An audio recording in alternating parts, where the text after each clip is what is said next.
الحمد لله وكفى وسلام على عباده الذين اصطفى أما بعد فأعوذ بالله من الشيطان الرجيم بسم الله الرحمن الرحيم يا أيها الذين آمنوا اتقوا الله وكونوا مع الصادقين وقال الله سبحانه وتعالى الرحمن فاسأل به خبيرا وقال رسول الله صلى الله تعالى عليه وسلم هم الجلساء لا يشقى جليسهم أو كما قال النبي صلى الله تعالى عليه وسلم আল্লাহ পাক বলেন যে তোমরা যারা আমাকে বিশ্বাস করো তো তোমরা আমাকে ভয় করো। আর এই ভয় করাটা সহজ হবে যখন তোমরা যারা আমাকে ভয় করে এরকম কোন সাদেক, এরকম কোন একনিষ্ঠ বান্দার সংস্পর্শ গ্রহণ করবা। একই আয়াতে দুনো কথা, ইত্তাকুল্লাহ আল্লাহকে ভয় করো, ওয়াকুনু মা'আস সাদিকিন এবং আমার সাদেকদের সাথে, আমার একনিষ্ঠ সত্য বান্দাদের সাথে সম্পর্ক গড়ো, তাদের সাথে উঠা বসা করো। হযরতে জালালউদ্দিন রুমি রহমতুল্লাহ আলাই, উনি আমাদের এই ইসলামী জগতে অনেক বড় শীর্ষ পর্যায়ের একজন বুজুর্গ আল্লাহওয়ালা ছিলেন। তিনটা কিতাবকে মাকবুলিন কিতাবদের মধ্যে শ্রেষ্ঠ ধরা হয়। আল্লাহ পাকের কিতাবের মধ্যে কোরআনে কারিমকে, আল্লাহ রাসূলের কিতাবগুলো হাদিস শরীফের মধ্যে বুখারী শরীফকে মাকবুল ধরা হয়। আর মানুষের লিখিত যে কিতাব, অনেক মানুষ অনেক কিতাব লিখছেন, এর মধ্যে সবচেয়ে যেটা মাকবুল সেটা হলো মাসনবী শরীফ, যেটার লেখক হচ্ছেন মাওলানা জালালউদ্দিন রুমি রহমতুল্লাহ আলাই। তো মুফতি শফি সাহেব রহমতুল্লাহ আলাই পাকিস্তানের, যিনি মাআরিফুল কোরআনের লেখক, তাফসিরে মাআরিফুল কোরআন, উনি একদিন ওনার শায়েখ হযরত মাওলানা আশরাফ আলী থানভী রহমতুল্লাহ আলাইকে বললেন যে হযরত, কবিরা যেটা বুঝে তো তারা যেটা বুঝে এটারে অনেক সময় অনেক অতিরিক্ত শব্দ দ্বারা ব্যবহার করে, আর যেটা বুঝে না এটা বুঝেই না।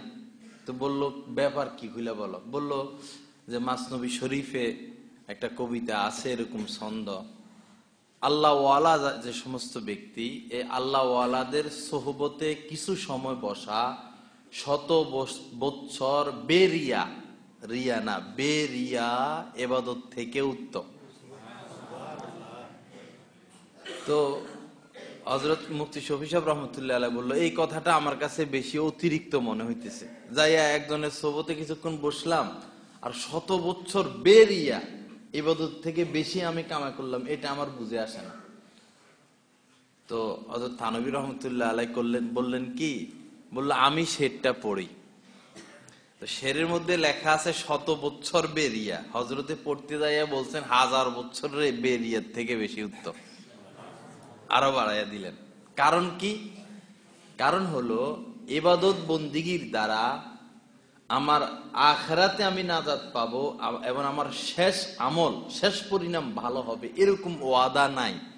ইবাদত তো করতে হবে আমাদের, কিন্তু আল্লাহ ওয়ালাদের সোহবতে থাকলে একটা লোক, সে মদখোর হোক, জুয়াখোর হোক, সে খারাপ হোক, যেই হোক, যদি একজন আল্লাহ ওয়ালার সংস্পর্শে উঠা বসা করে, চলাফেরা করে, সম্পর্ক রাখে, তো এটার ক্ষেত্রে আল্লাহ পাকের পক্ষ থেকে ওয়াদা আছে যে সে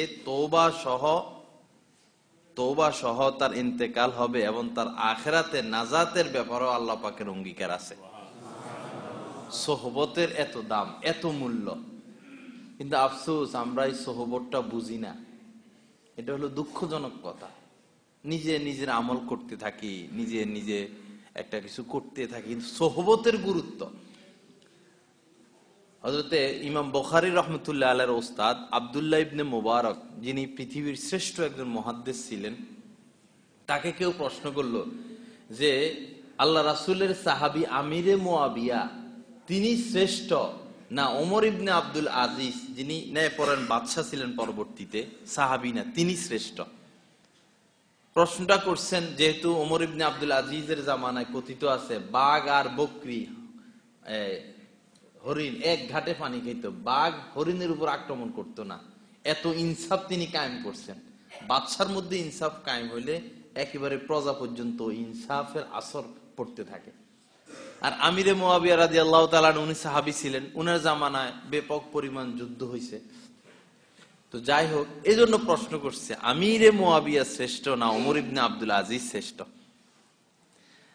তো ইমাম বুখারীর ওস্তাদ আব্দুল্লাহ ইবনে মুবারক রাহমাতুল্লাহ আলাইহি বলছেন যে আমিরে মুয়াবিয়া যখন যুদ্ধে যাইতো নবী মুহাম্মদের সাথে সাল্লাল্লাহু আলাইহি সাল্লাম, ওই যুদ্ধের ময়দানে যাওয়ার সময় বালু উঠতো, যে ময়দানে যে যে যে বালুগুলো উঠতো এবং তার ঘোড়ার নাকে দিয়া ঢুকতো, ওমর ইবনে আব্দুল আজিজ ওই ঘোড়ার নাকি দিয়া ঢুকা বালুর সমতুল্য না। সুবহানাল্লাহ।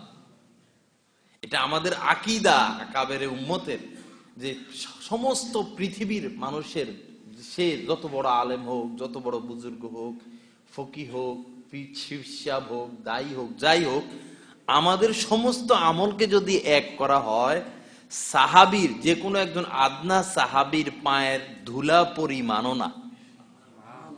তো সাহাবীদের এই শ্রেষ্ঠত্ব কেন, এই মর্যাদা কেন?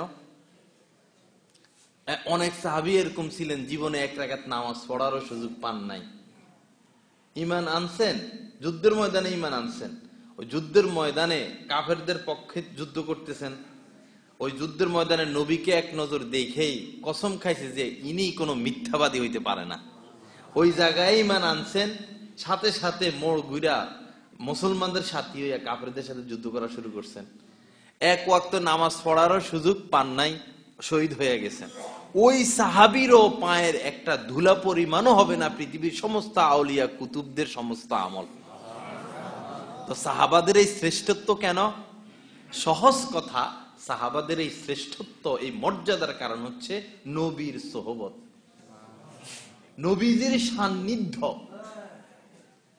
আমাদের এই জামানায় যারা সাধনা করে, মানে ওলি আল্লাহ হওয়ার জন্য, পীর মাশায়েখ হওয়ার জন্য যে সাধনা করে, এই সাধনার সর্বশেষ যে স্তর, যে শাইখুল হাদিস জাকারিয়া রহমতুল্লাহ আলাইহি ফাজাইলে আমলের লেখক, উনার কাছে, উনি তো তাবলীগ করতেন না, উনি পীর ছিলেন, শায়েখ ছিলেন, হাদিস পড়াইতেন।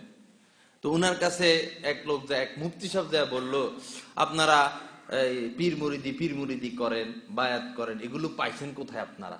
এগুলোর শুরু কি শেষ কি? শাইখুল হাদিস জাকারিয়া রহমতুল্লাহ আলাইহি বলতেছে। তো শাইখুল হাদিস বললেন যে আমি তো সফরে যাইতেছি, তোমার পুরোপুরি প্রশ্নের জবাব দেওয়ার সময় আমার নাই, তবে এতটুকু আমি বলি যে আমাদের এই লাইনের প্রথম হচ্ছে ইন্নামাল আমালু বিন্নিয়াত, সকল কাজ আল্লাহর জন্য করা।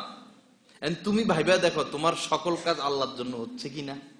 আর এটা আমাদের এটার শেষ মাকাম, শেষ উন্নীত হইতে হইতে হইতে হইতে শেষ স্তর হচ্ছে আনতা আবুদাল্লাহ কাআন্নাকা তারা, এমন ভাবে ইবাদত করো কেমন যেন তুমি আল্লাহকে দেখতেছ।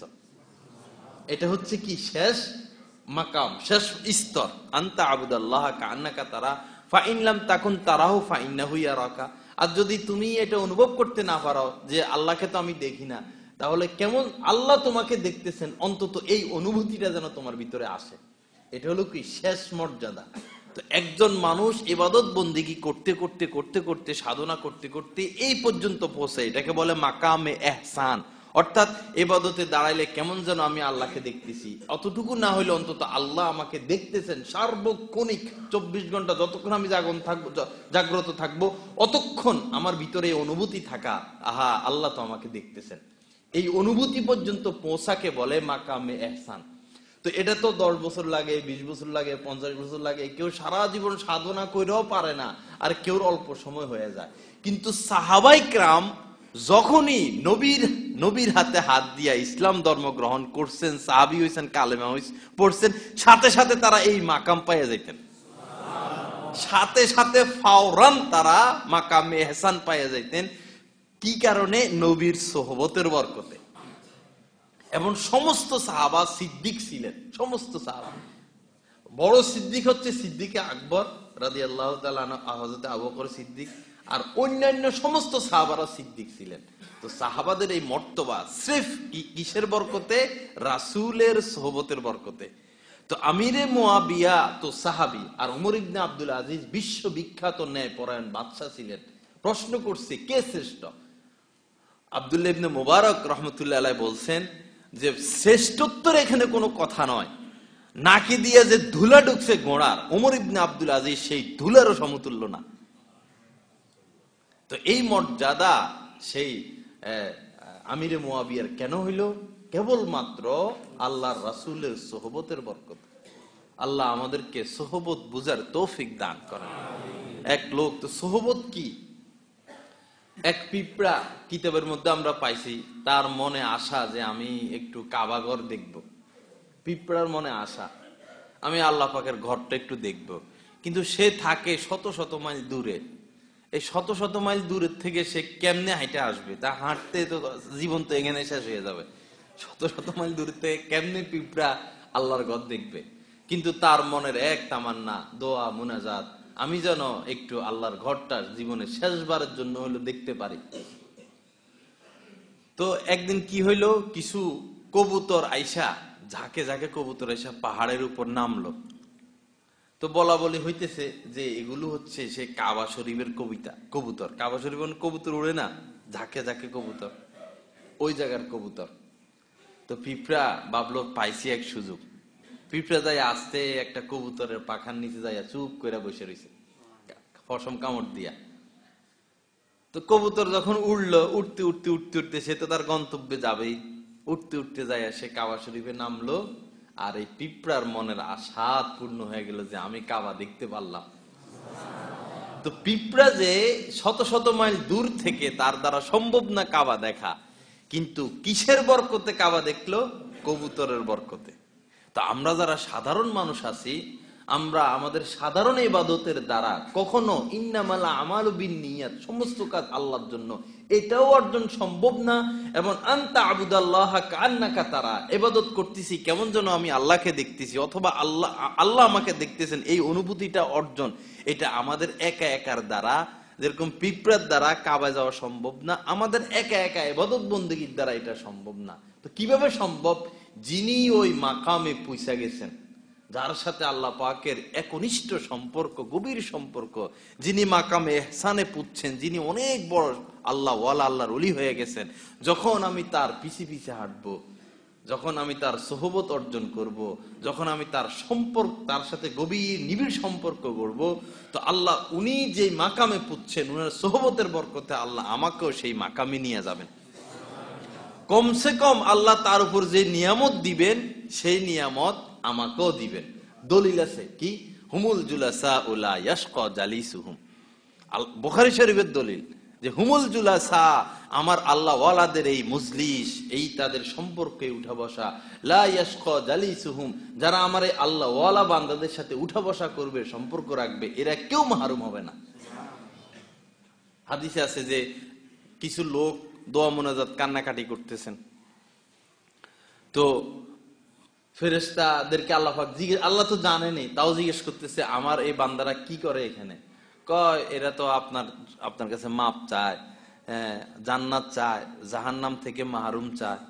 আল্লাহ বললেন যে যাও, এদেরকে আমি মাফ করে দিলাম, এদের জন্য জাহান্নাম হারাম করে দিলাম, এদের জন্য জান্নাত নির্ধারণ করলাম।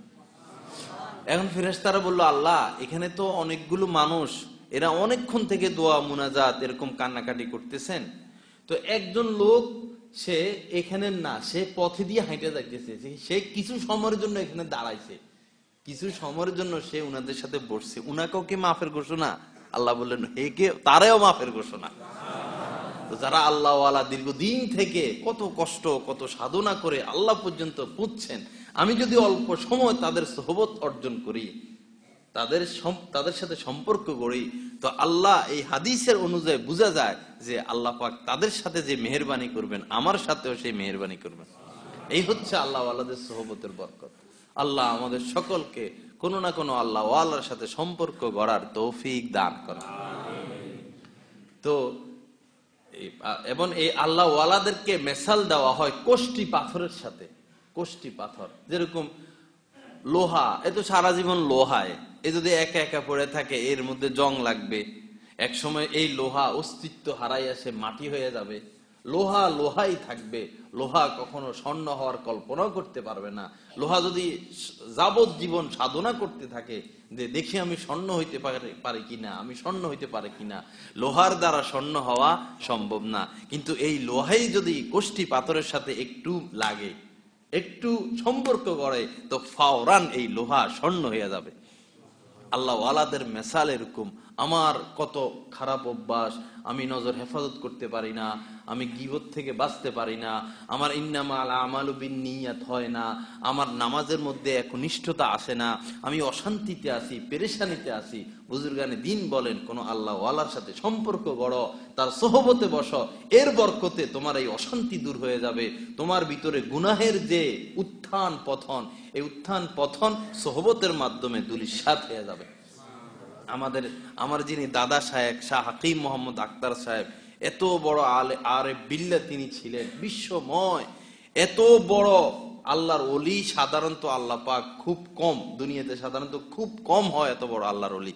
আমাদের এই বাংলাদেশের একজন মুহাদ্দিস ছিলেন মাওলানা হেদায়েতুল্লাহ সাহেব, ঢাকা যাত্রাবাড়ি মাদ্রাসার মুহাদ্দিস ছিলেন তিনি। উনাকে এশিয়ার শ্রেষ্ঠ মুহাদ্দিস বলা হইতো।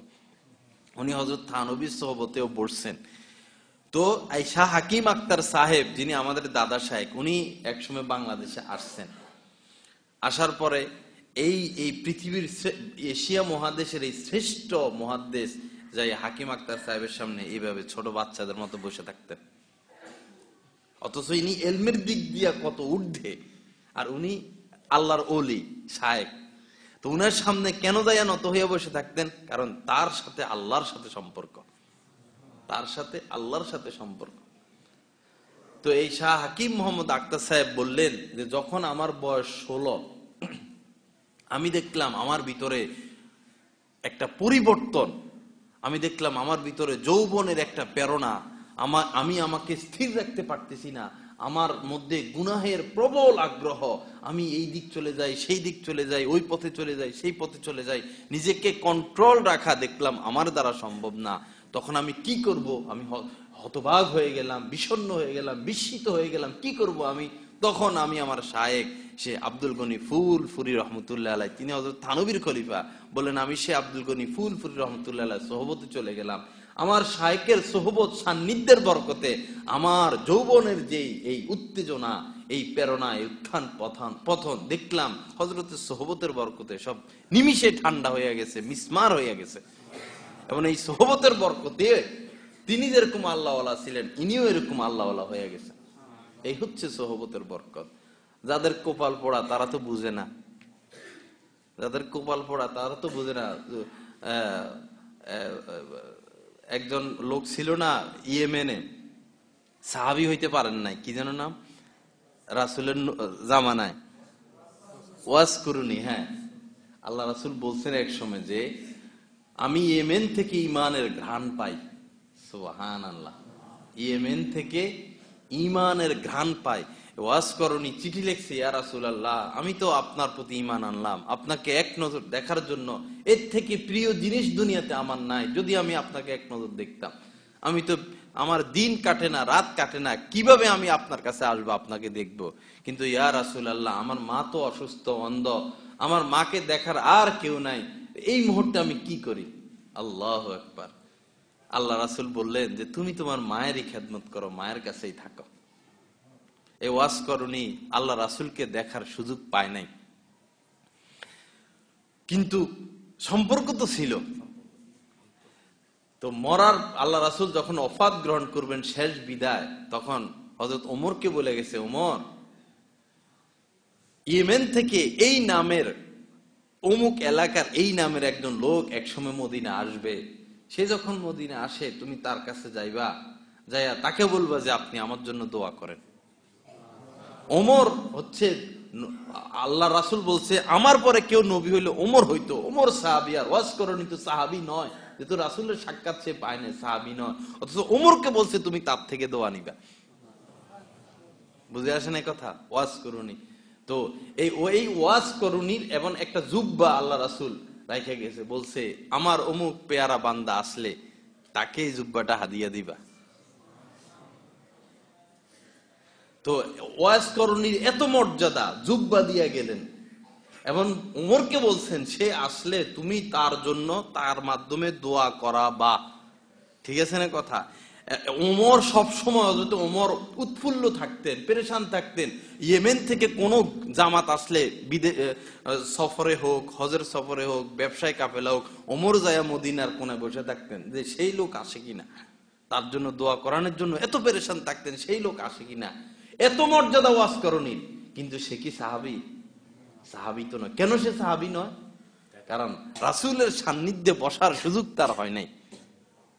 সে এক নজর সাহাবী হওয়ার জন্য শর্ত রাসূলকে ঈমান সহ দেখা এবং ঈমান সহ দুনিয়া থেকে বিদায় নেওয়া।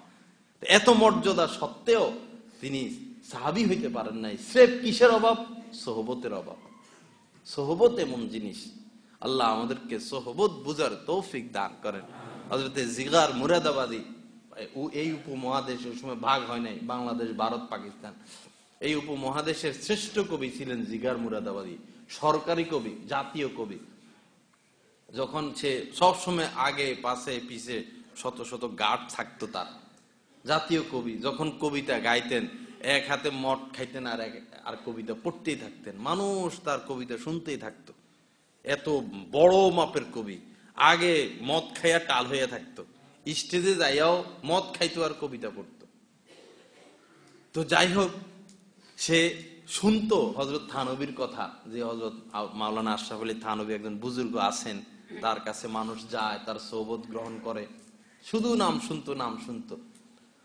পরে একদিন, অনেক লম্বা কথা, একদিন এক সুযোগে ওনার হযরত থানবীরই এক খলিফা খাজা আজিজুল হাসান মজুজুব, তার সাথে দেখা। বলল, তা আপনি তো উনার খলিফা, আমাকে একটু তার কাছে নিয়ে যান। বলল যে, তো আপনি মদ খান, মদের বোতল সবসময় হাতে, এত বড় আল্লাহর ওলির কাছে কেমনি নিব আপনাকে আমি? মদ তো নেওয়া যাবে না।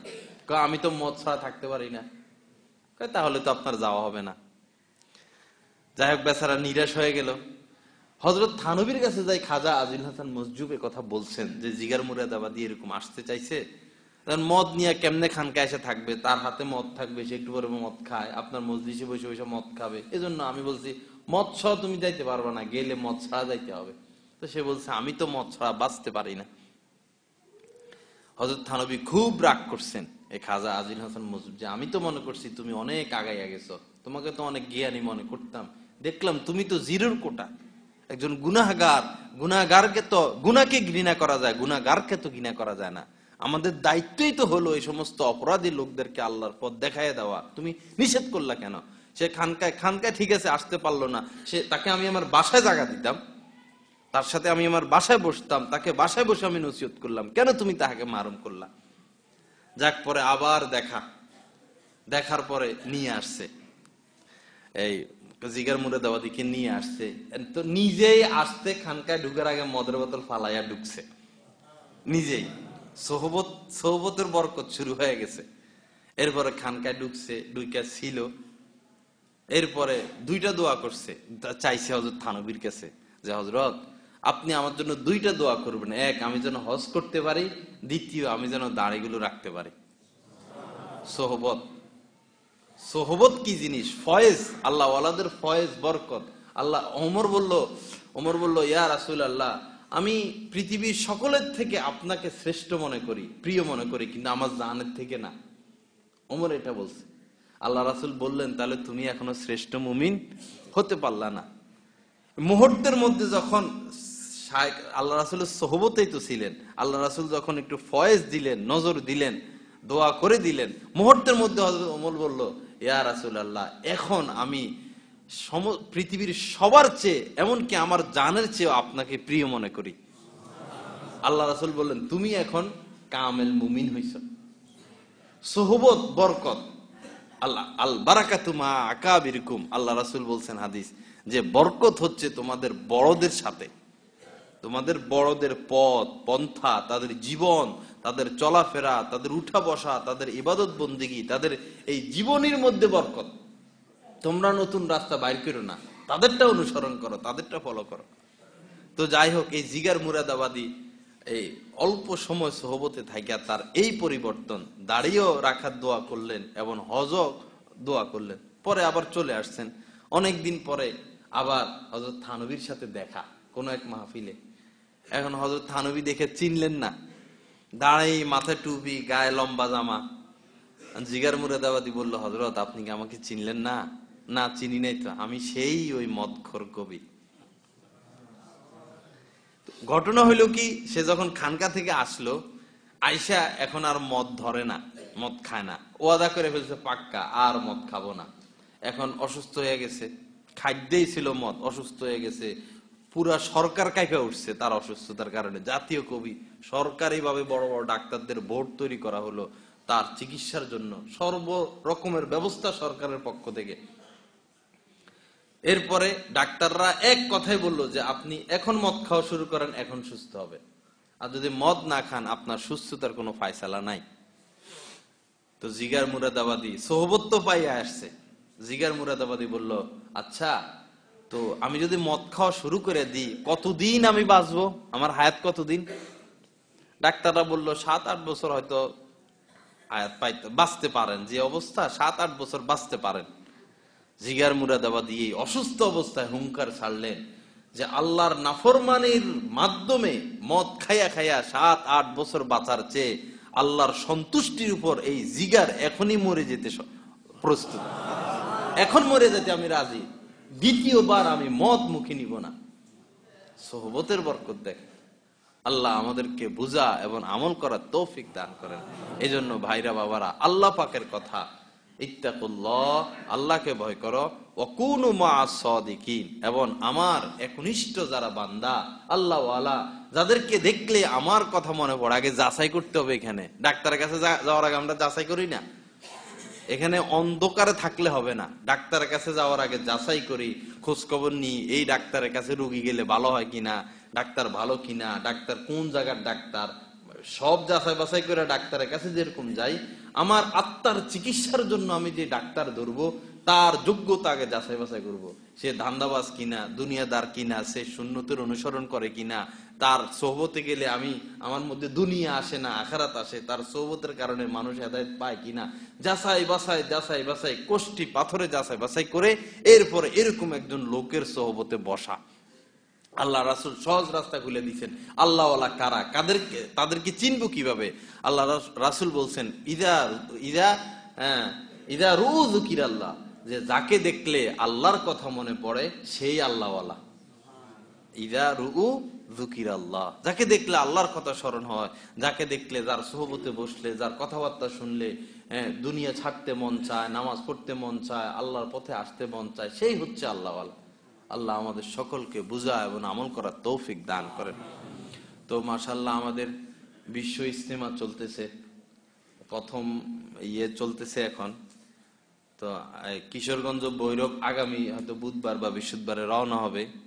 তো আমরা যারা যেতে ইচ্ছুক, আমরা যারা আছে এলাকার আমির সাহেব যারা আছেন তাদের সাথে যোগাযোগ করে, এটা আমাদের দেশের জন্য একটা গৌরবের বিষয়। এত লক্ষ লক্ষ মানুষ এখানে একত্রিত হওয়া এবং সারা পৃথিবী থেকে মানুষ আসা হেদায়েতের জন্য, দ্বীনের জন্য, এটা আমাদের গর্বের বিষয়, গৌরবের বিষয়। এজন্য যারা আমরা সুযোগ পাই, আমরা ইনশাআল্লাহ এই বিশ্ব ইজতেমা যাওয়ার চেষ্টা করব এবং দোয়া করি আল্লাহ যেন ওনাদের মাকসাদ, এই বিশ্ব ইজতেমার যে উদ্দেশ্য, এই উদ্দেশ্য যেন বাস্তবায়ন করে। আমরা ইনশাআল্লাহ দিলজান থেকে দোয়া করব। আর আরেকটা বিষয় হলো যে এত বড় মসজিদ, এটার কোনো মাসিক চাঁদাও নাই আর অন্য কোনো আয়ও নাই, প্রায় 15-16 লক্ষ টাকা ঋণ মসজিদ। তো মাশাআল্লাহ মুসল্লি তো আলহামদুলিল্লাহ আমরা কম হই না, উপরের তালা নিচতলা বইরা অনেক সময় মাঠে বসতে হয়। তো টাকা আসলে যেটা উঠে এটা শর্মে বলাও যাবে না, 1500, 1600, 2000 এটা তো কোনো টাকা না। এত মানুষের ময়দানে এটা আসলে কোনো টাকা না। 10 টাকা করে দিলেও 8-10 হাজার টাকা উঠার কথা। তো যাই হোক, আমরা আখিরাতের জন্য কিছু দেওয়ার চেষ্টা করব। প্রত্যেক জুমার আগের দিন থেকে প্রস্তুতি, ভালো পোশাক পরা, জুমার অনেক ফাজাইল আছে, কি কি কাজ, এটা একসময় ইনশাল্লাহ বলবো। পায়ে হেঁটে আসা, নিজের ভালো পোশাকটা পরা, আতর খুশবু দেওয়া এবং মেসওয়াক করা, এবং এটাও যে ইনশাল্লাহ আজকে এই জুমায় আমি এই টাকাটা আমার আখিরাতের অ্যাকাউন্টে দিব, মায়ের জন্য, বাবার জন্য বা নিজের জন্য, এই নিয়ত করে এটা আগেই এবং সুন্দর কুসকুসে তাজা একটা টাকা দেওয়া, ভালো একটা টাকা দেওয়া। আমার কাছে আশ্চর্য লাগে, এই জামানায় আমরা মসজিদে টাকা দিই, 2টা টাকা কেমনে আমাদের হাতে উঠে? 2 টাকা, 2 টাকা, 2 টাকা, 2 টাকা ভিক্ষুকরা নেয় এখন। শহরে ফকিরদের 2 টাকা দিলে এরকম তাকে থাকে, 2 টাকা নিতে চায় না, তো আরো খারাপ ব্যবহারও করে। আমি একদিন এক ভিক্ষুকরে 2 টাকা দিছি এয়ারপোর্টে, আরো অনেক আগে এইরকম তাকায় রয়েছে আমার দিকে, 2 টাকা দিই। 2টা টাকা আল্লাহর ঘরে কেমনে দিই আমরা কন? 2 টাকা দিয়ে 1 কাপ চা খাওয়া যায়, একটা পান পাওয়া যায়, একটা চিপস পাওয়া যায় বাচ্চাদের জন্য। তো 2টা টাকা দিয়ে কি হবে কন? এই কারেন্ট বিল, এই এত এত খরচ, একটা মসজিদ চালানো কত কষ্ট। তা আমরা ইনশাল্লাহ কমসে কম 10 টাকা, কমসে কম 5-এর নিচে আওয়া তো একবারে মুশকিল। আল্লাহ আমাদেরকে মুক্ত হস্তে দান করার তৌফিক দান করেন। অকদ্দিমু লি আনফুসিকুম, আল্লাহ বলছে আখিরাতের অ্যাকাউন্টে জমা, আখিরাতের অ্যাকাউন্টে জমা। আমার ভাইরা, আসলে ব্যাংকে আমরা টাকা জমাই ঠিক আছে, একটু চিন্তা করেন না, এটা ওইখানেই পড়ে থাকবে। ব্যাংকেও টাকা নাই। কেউ যদি 10 কোটি টাকার মালিক হয়, ব্যাংকে 10 কোটি টাকা আছে, সরকারের কাছে তো ওই টাকাগুলো নাই, এগুলো তো মাঠে ময়দানে ঘুরে। তা আমি এই টাকার মালিক মানে একটা কাগজের কলমের হিসাব আর কি, আমি এই টাকার মালিক। তো এই টাকা তো আমার কোনো কাজে তো আসতেছে না। একটা জামা গায়ে দিলাম, কাজে আসলো, একটা টুপি পরলাম, কাজে আসলো, একটা জুতা পরলাম, কাজে আসলো। এখন ব্যাংকে 10 কোটি টাকা পড়ে রইলো, কি কাজে আসতেছে আমার? ওইখানে আমার 3 কাটা, ওইখানে 2 কাটা, ওইখানে 18 কাটা পড়ে রয়েছে, আমার কাজে কি আসতেছে? আর মরার সময় এই সম্পদগুলো আমার কাজে কি আসবে? আমি যদি বলি যে ভাই এত এত টাকা একটু আনো তো, 10 কোটি টাকা ব্যাংকের থেকে আনো, মরে যাইতেছি, শেষ নজর একবার দেখে লই, আনা সম্ভব? টাকা দিবে এত টাকা একসাথে? আফসোসের বিষয়, একটা রোগ, এটা মারাত্মক রোগ, সম্পদ জমানো। রোগের অনেক প্রকার ভেদ আছে না, শুধু অন্ধের মতো টাকা জমাইতে থাকা, এটা আরেক কিসিমের ডিজিটাল রোগ হলো, এটা ডিজিটাল রোগ। বাস কবরে চলে গেলাম। আর সম্পদ যাদের বেশি, এদের পোলা ছেলে মেয়ে তো জানে না, তো মানুষ হয় না, এরা বাপের সম্পদ দেখে, বাপের বাড়ির মালিক, গাড়ির মালিক, এরা ওই চাকরি বাকরিরও ধান্দা এদের মাথায় আসে না, দিনদারও সাধারণত হইতে চায় না। বাপ মরে গেলে এরপরে কে কেমনে কার সম্পদ ভাগাভাগি করে নিবে, এই ধান্দায় মরে। এজন্য আমার ভাইরা, কদ্দিমু লি আনফুসিকুম, আখিরাতের জন্য জমাই। এবং আল্লাহ অন্য আয়াতে বলছে, অলতাংদুর নাফসুম মা কদ্দামাত লিগাদ, প্রত্যেকেরই চিন্তা করা উচিত আখিরাতের অ্যাকাউন্টে কি জমাইলাম। আল্লাহ পাক আমাদের সকলের প্রতি মেহেরবানি করেন, দয়া করেন। ওয়া আখির দাওয়ানা আলহামদুলিল্লাহি রাব্বিল আলামিন।